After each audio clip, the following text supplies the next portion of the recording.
Mes amis Gémeaux, bonjour et bienvenue sur la chaîne Tarot à merveille. Pour votre tirage général, ceux qui me découvrent, soyez les bienvenus. J'espère que vous allez bien. Allez, c'est parti. Décoller. C'est un mot d'aviation. Le moment précis où les roues quittent le sol et où la machine cesse d'être au sol pour devenir une chose du ciel. Mais ce moment, aussi spectaculaire qu'il paraisse vu de l'extérieur, n'est pas un événement isolé. Il est l'aboutissement d'une longue préparation. Avant de décoller, l'avion roule longtemps sur la piste. Il accélère, il prend de la vitesse, et chacun de ses mètres parcourus au sol semble à un observateur impatient complètement inutile. Pourquoi ne s'envole-t-il pas tout de suite? Pourquoi tarde-t-il autant? Parce que sans cette accélération préalable, le décollage ne serait pas possible. Voilà la réponse simple. La piste fait partie du vol, le sol fait partie du ciel, la lenteur fait partie de la vitesse à venir. Je commence cette lecture par cette image parce que je veux que vous la gardiez en tête tout au long de ce que je vais vous transmettre. Vous avez peut-être eu ces derniers temps l'impression de ne pas avancer, de rouler sans décoller, de faire des efforts qui ne se traduisaient pas en élévation. Cette impression était trompeuse. Vous étiez sur la piste, vous accélériez, et vous approchez en ce moment même de la vitesse à laquelle l'envol devient inévitable.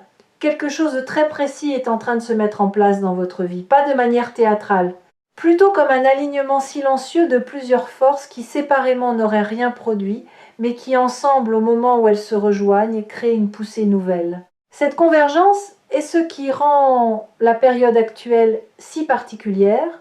Vous le sentez peu, être déjà comme une sorte de frémissement intérieur, une attente sans objet précis, une intuition que quelque chose se prépare sans pouvoir le nommer. Bienvenue ici sur Tarot à merveille. Si vous êtes arrivé jusqu'à cette lecture, ce n'est pas un détail, c'est un signal. Votre attention est exactement là où elle doit être pour recevoir ce que je vais vous dire. Quelque chose me vient avec force et je veux vous le partager avant d'aller plus loin. Vous portez en vous une intuition depuis longtemps que vous êtes fait pour quelque chose de plus large que ce que vous vivez actuellement. Cette intuition, vous l'avez parfois étouffée parce qu'elle vous semblait prétentieuse. Vous l'avez parfois minimisée parce qu'elle vous paraissait irréaliste. Mais elle est restée. Elle a survécu à tous vos efforts pour la faire taire. Elle est revenue, encore et encore, dans des moments calmes, dans des moments de fatigue, dans des moments où vous étiez seul avec vous-même. Cette intuition n'était pas une illusion, c'était pas non plus de l'orgueil mal placé, c'était la voix de quelque chose en vous qui sait, qui a toujours su, qui attend simplement le moment où le contexte extérieur permettrait à cette connaissance intérieure de s'incarner, et le contexte extérieur en ce moment est en train de s'aligner. Ce n'est pas vous qui changez, c'est plutôt qu'enfin vous allez pouvoir être pleinement ce que vous étiez déjà. La différence est subtile, mais elle est essentielle. Le décollage n'est pas une transformation, c'est une révélation. Laissez-moi décomposer pour vous ce que je perçois, parce que ce qui s'apprête à se passer mérite d'être compris dans ses différentes dimensions, pas seulement dans son emballage spectaculaire. D'abord, une question que je veux poser. Qu'est-ce qui empêche habituellement une vie de décoller? Pas l'absence de talent, pas l'absence de désir, pas l'absence d'opportunité. Le plus souvent, ce qui empêche une vie de décoller, c'est une fidélité invisible à des modèles anciens, des manières d'être qui ont été utiles à un moment donné et qui sont devenues, sans qu'on s'en rende compte, des poids morts qu'on continue de transporter par habitude, comme un avion qui chercherait à décoller en gardant ses cales sous les roues. Tant que les cales restent en place, peu importe la puissance des moteurs, l'envol est impossible. Ce qui se passe en ce moment dans votre vie, c'est que ces cales sont en train de tomber, pas toutes en même temps, une par une. Vous l'avez être senti à travers de petits événements récents qui semblaient perturbants sur le moment, mais qui, en réalité, vous délestaient de quelque chose. Une situation qui s'est résolue sans que vous y soyez pour grand-chose. une relation qui s'est rééquilibrée, un projet qui a pris une direction inattendue. Chacun de ces ajustements retire un poids. Chacun de ces ajustements vous rapproche du moment où plus rien ne vous retient. Maintenant, je veux explorer avec vous quelque chose qui n'est pas évident à entendre. Le décollage va modifier votre rapport à la peur. Pas dans le sens où vous n'aurez plus peur. Au contraire, vous allez peut-être ressentir une forme de peur que vous n'aviez pas anticipée. Pas la peur de l'échec, la peur de la réussite. C'est une peur étrange, mal connue, rarement nommée, mais incroyablement répandue. Elle se manifeste juste avant un changement majeur. Elle vous murmure que peut-être c'est plus sûr de rester au sol, que le vol implique une exposition que vous n'avez pas testée, que là-haut vous serez visible et que cette visibilité vous met en danger d'une manière nouvelle. Cette peur n'est pas votre ennemi, elle est juste un signal qui indique que vous touchez à quelque chose de réel. Si vous ne sentiez aucune appréhension, c'est que rien d'important ne serait sur le point de se produire.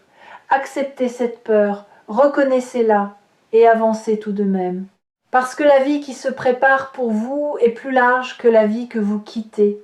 Et toute expansion s'accompagne d'un moment de vertige. Ce vertige est temporaire.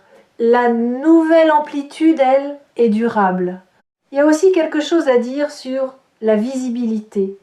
Vous avez peut-être passé une grande partie de votre vie à préférer la discrétion. Pas par manque d'ambition, mais par une certaine pudeur. Une préférence pour la profondeur sur l'éclat. Une méfiance instinctive à l'égard de ceux qui se montrent trop. Cette discrétion a eu sa beauté. Elle vous a permis de cultiver des choses précieuses loin du regard des autres. Mais elle a aussi parfois servi de paravent à une peur plus subtile, celle d'être pleinement vue. Cette peur va se présenter à vous d'une manière nouvelle pendant cette période, parce que un décollage rend visible, vous ne pouvez pas voler en restant invisible, et il faudra que vous fassiez la paix avec cette visibilité naissante, pas en devenant quelqu'un d'autre, pas en cherchant la lumière pour la lumière, mais en acceptant que ce que vous portez mérite d'être vu, et que cacher sa lumière n'est pas une vertu mais une fuite. Vous allez expérimenter dans les jours qui viennent des situations où vous serez tenté de vous dérober, une opportunité qui vous mettrait en avant, une question qui appellerait votre point de vue, un projet qui demanderait votre signature. Observez ces moments, sentez la tentation du retrait et choisissez consciemment cette fois de rester, de vous montrer, de prendre la place qui vous est offerte. Cette pratique, répétée, va dénouer une tension ancienne et libérer une amplitude que vous ne soupçonnez pas. Je voudrais maintenant vous parler de la qualité particulière de ce décollage, parce qu'il est important de pouvoir le reconnaître quand il se produira. Ce décollage n'est pas une explosion, ce n'est pas un événement bruyant, c'est plutôt une sorte de glissement progressif où vous réalisez presque sans transition claire que les choses qui vous semblaient lourdes hier sont devenues légères aujourd'hui. Vous vous lèverez un matin et vous remarquerez que cette préoccupation qui vous suivait depuis des mois ne vous suit plus. Vous traverserez une situation qui aurait dû vous coûter beaucoup d'énergie et vous constaterez que vous l'avez traversée presque sans effort. Ces petits écarts par rapport à votre ancien fonctionnement sont les premiers signes du décollage en cours. Cela ne ressemblera pas à ce que vous avez peut-être imaginé. Vous n'allez pas avoir un grand moment de gloire avec des trompettes. Vous allez avoir une succession de petites confirmations qui, mises bout à bout, vont dessiner une nouvelle réalité.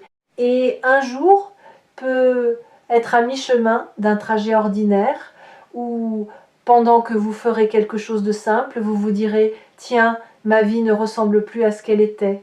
Et ce constat, simple et puissant, sera la mesure du chemin parcouru. J'aimerais aborder un aspect que beaucoup ne mesurent pas avant qu'il ne se manifeste.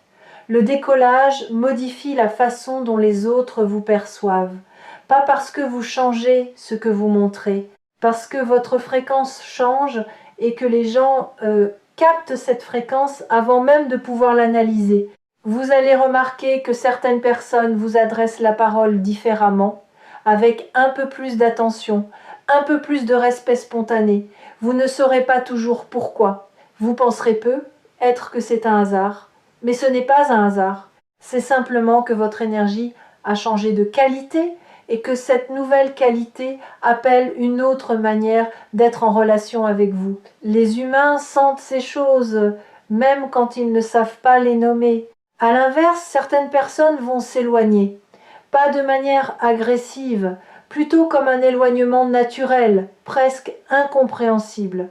Ces personnes étaient connectées à l'ancienne version de vous.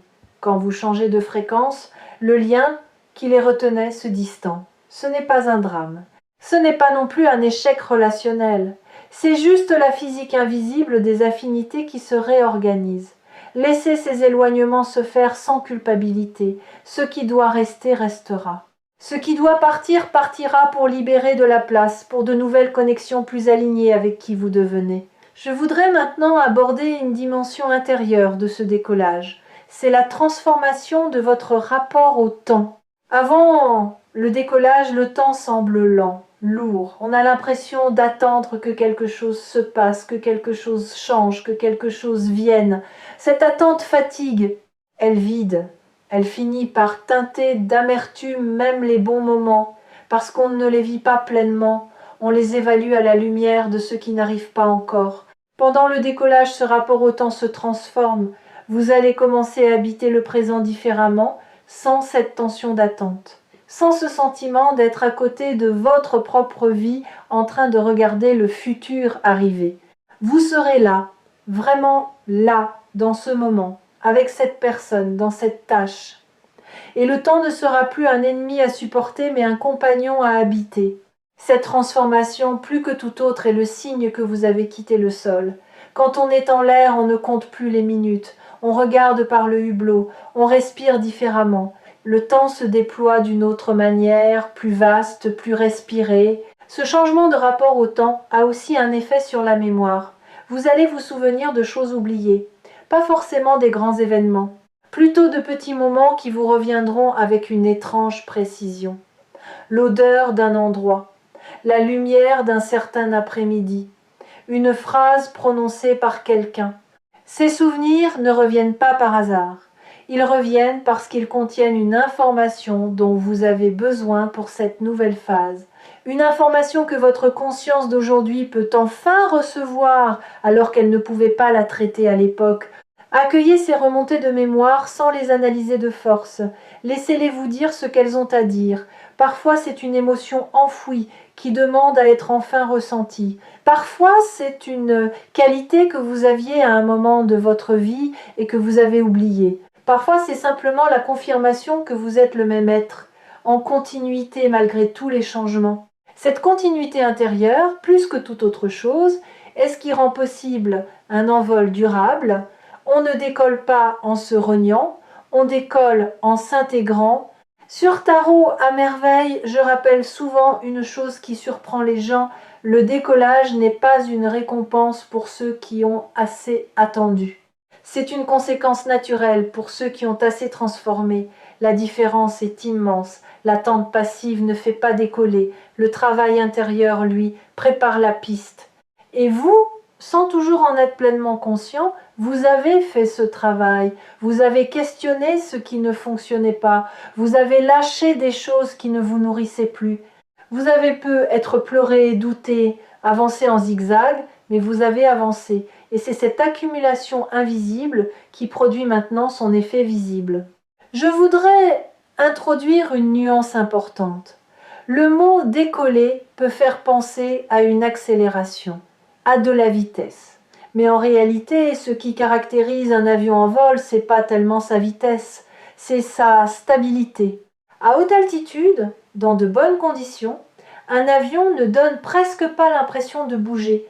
Vous regardez par la fenêtre et vous voyez le sol défiler très lentement alors que vous filez à plusieurs centaines de kilomètres/heure. Cette stabilité est l'une des qualités les plus précieuses du vol.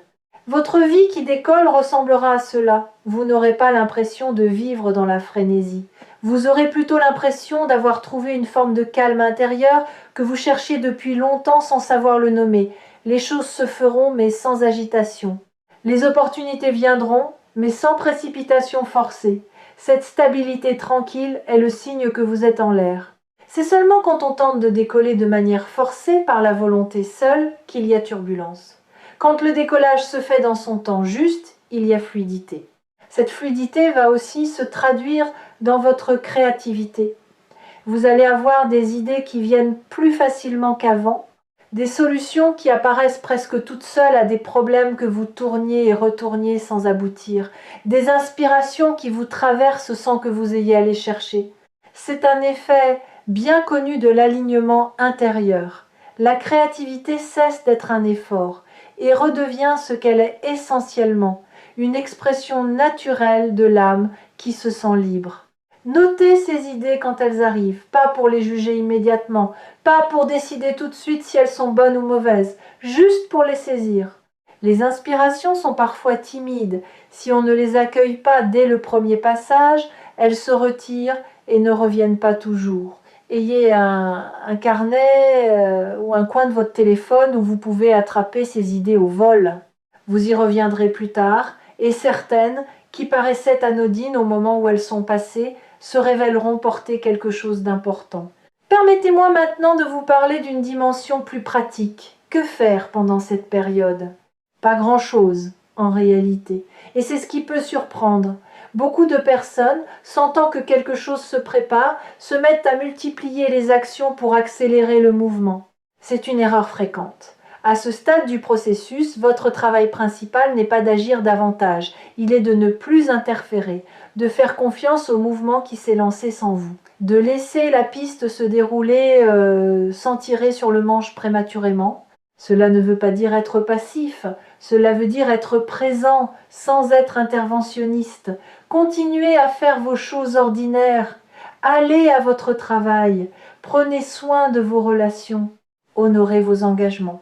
Mais n'essayez pas de pousser la rivière. Le moment du décollage est précis et ne se laisse pas hâter.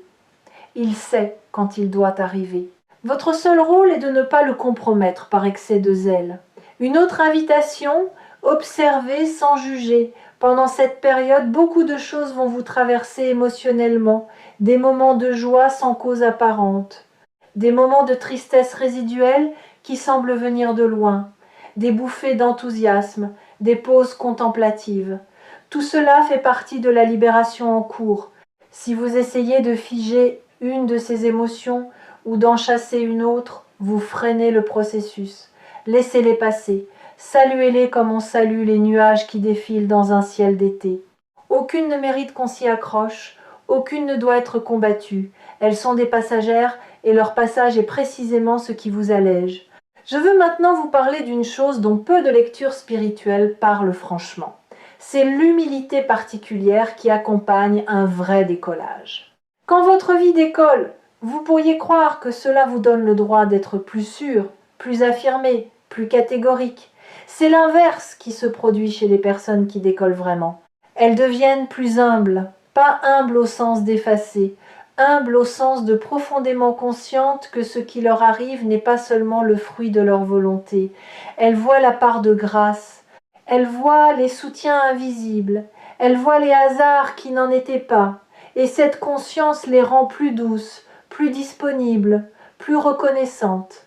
Cette qualité va naître en vous pendant cette période. Vous remarquerez que votre besoin de prouver diminue, que votre besoin d'avoir raison s'estompe, que vous prenez moins personnellement les avis des autres. Cette diminution n'est pas une faiblesse, c'est l'inverse. C'est le signe que vous reposez sur une base intérieure plus solide, qui n'a plus besoin de la validation extérieure pour se sentir légitime. Et cette solidité-là, ironiquement, attire bien plus d'approbation que toutes les tentatives bruyantes pour l'obtenir. J'aimerais maintenant vous parler des 3 zones de votre vie où vous allez le plus sentir ce décollage, pas pour vous limiter à ces zones, mais pour aiguiser votre attention. La première zone, c'est votre rapport à votre propre potentiel. Pendant longtemps, vous avez peu être eu une idée légèrement floue de ce dont vous étiez capable. Vous saviez que vous aviez des qualités, mais vous n'arriviez pas à les voir avec netteté. Cette zone va se clarifier rapidement. Vous allez voir presque comme si quelqu'un avait essuyé une vitre qui vous êtes vraiment et ce que vous portez. Cette clarté ne sera pas accompagnée d'orgueil. Elle aura plutôt la qualité d'une simple constatation, comme on remarquerait, en rangeant ses affaires, qu'on possède quelque chose qu'on avait oublié. Et cette redécouverte de soi-même va débloquer une énergie considérable. La deuxième zone, c'est votre relation aux autres. Pas seulement aux autres dans votre cercle proche, mais à l'humanité en général. Quelque chose en vous se réajuste. Vous commencez à voir les gens différemment, avec moins de filtres protecteurs, avec plus de discernement aussi. Vous reconnaissez plus rapidement les personnes alignées avec vous et les personnes qui ne le sont pas, sans jugement excessif, juste avec une lucidité claire. Cette lucidité va guider vos prochains choix relationnels et vous épargner beaucoup de détours. La troisième zone est plus subtile. C'est votre rapport à votre propre histoire. Vous allez commencer à relire votre passé avec un regard neuf. Des événements qui vous semblaient être des échecs vont vous apparaître comme des préparations. Des périodes que vous regardiez avec amertume vont retrouver leur sens. Cette relecture intérieure est une libération profonde, parce qu'elle vous rend votre passé. Et un passé rendu, intégré, accepté, c'est une fondation sur laquelle on peut construire l'avenir. Tant qu'on rejette une partie de son histoire, on bâtit sur un sol fragile. Quand on l'accepte entièrement, le sol devient roc. Je voudrais aussi vous dire quelque chose à propos des doutes, parce qu'ils vont revenir, pas une fois, mais plusieurs fois. Et ce ne sera pas un signe d'échec. Au contraire, plus le décollage approche, plus l'esprit a tendance à proposer des objections. C'est presque mécanique. L'ancien équilibre cherche à se préserver en générant des arguments contre le changement. Vous allez entendre ces arguments. Ils peuvent paraître sensés, ils peuvent paraître prudents, mais leur fonction réelle est de vous garder dans le connu. Quand ces doutes surgissent, ne les combattez pas frontalement. Notez-les, reconnaissez leur présence, mais ne leur donnez pas le pouvoir de décision. Le pouvoir de décision appartient à une partie plus profonde de vous, qui voit plus loin que les raisonnements défensifs. Cette partie plus profonde, vous la sentez quand vous êtes calme, quand vous respirez, quand vous écoutez votre intuition silencieuse plutôt que votre mental bavard. Faites confiance à cette voix-là, c'est elle qui pilote l'avion. J'aimerais ajouter une chose sur cette voix intérieure. Elle ne crie jamais, elle ne cherche jamais à vous convaincre.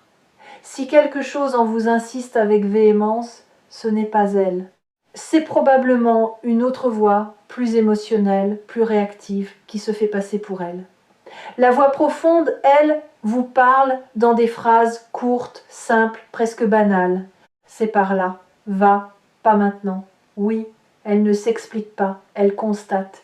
Et elle a toujours raison, même quand sur le moment, ce qu'elle dit semble illogique. Apprendre à reconnaître cette voix, à la distinguer du bruit mental ambiant, est l'un des grands apprentissages de la vie spirituelle, et c'est une compétence qui se développe progressivement.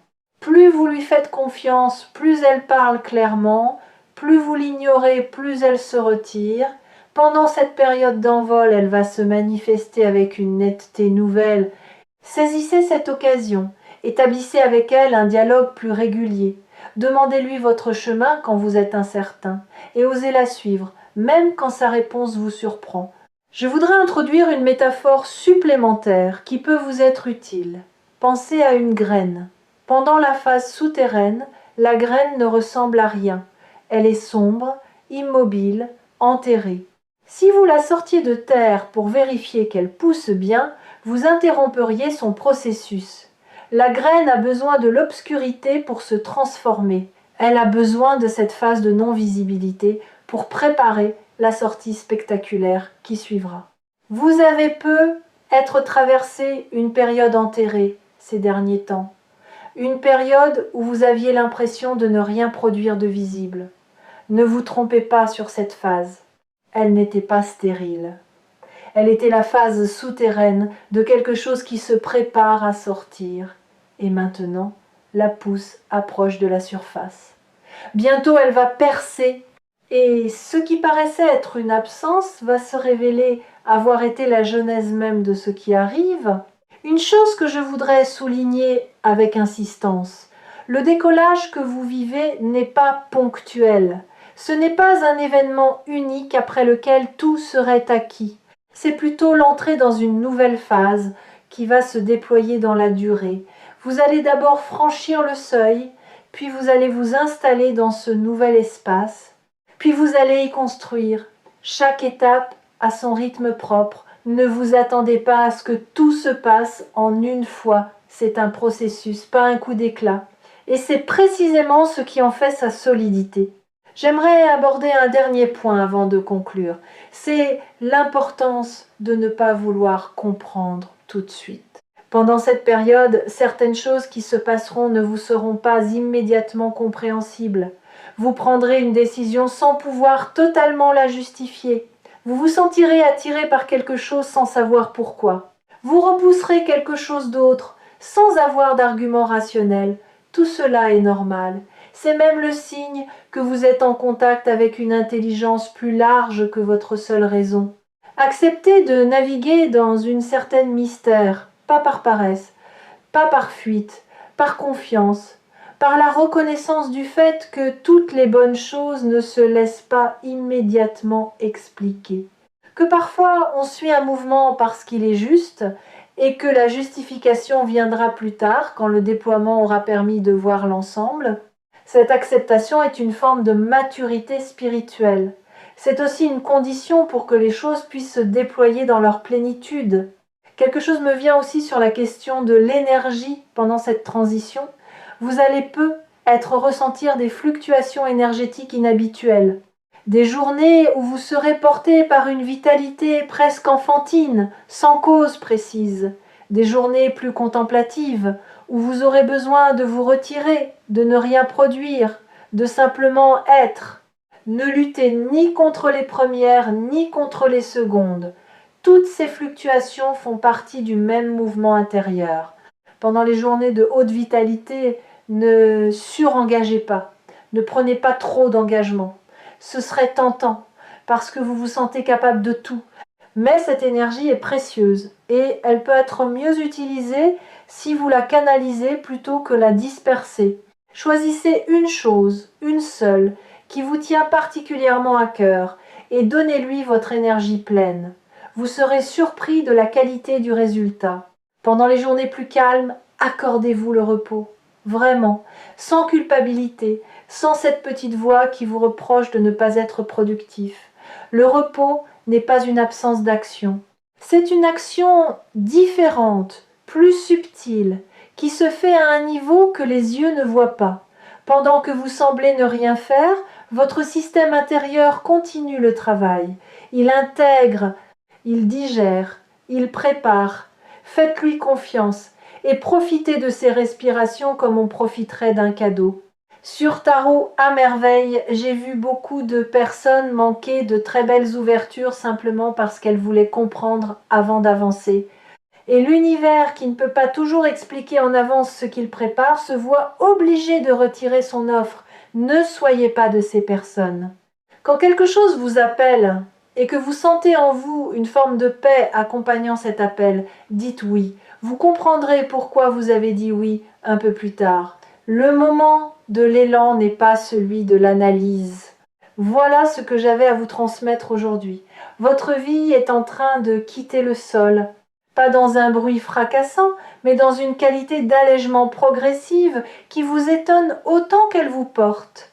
Les cales tombent, la piste se déroule, la poussée monte.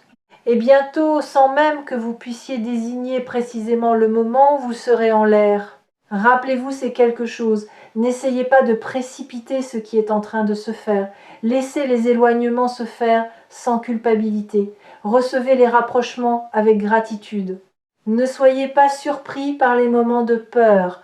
Ne soyez pas découragés par les retours du doute. Faites confiance à votre intuition silencieuse plus qu'à votre mental bavard. Et acceptez de ne pas tout comprendre sur le moment. Vous avez préparé ce décollage par tout ce que vous avez traversé. Ce qui vous a fait souffrir vous a aussi musclé. Ce qui vous a fait douter vous a aussi clarifié. Ce qui vous a fait pleurer vous a aussi adouci. Rien n'a été gaspillé, tout a été préparation. Et maintenant, le résultat de cette préparation va commencer à se voir dans votre vie extérieure comme dans votre paysage intérieur. Faites-vous confiance. Vous savez plus que vous ne le croyez. Vous valez plus que vous ne l'admettez. Vous portez plus que vous ne le mesurez. Et l'envol qui s'annonce n'est pas une chance miraculeuse tombée du ciel. C'est la conséquence naturelle de ce que vous êtes devenu.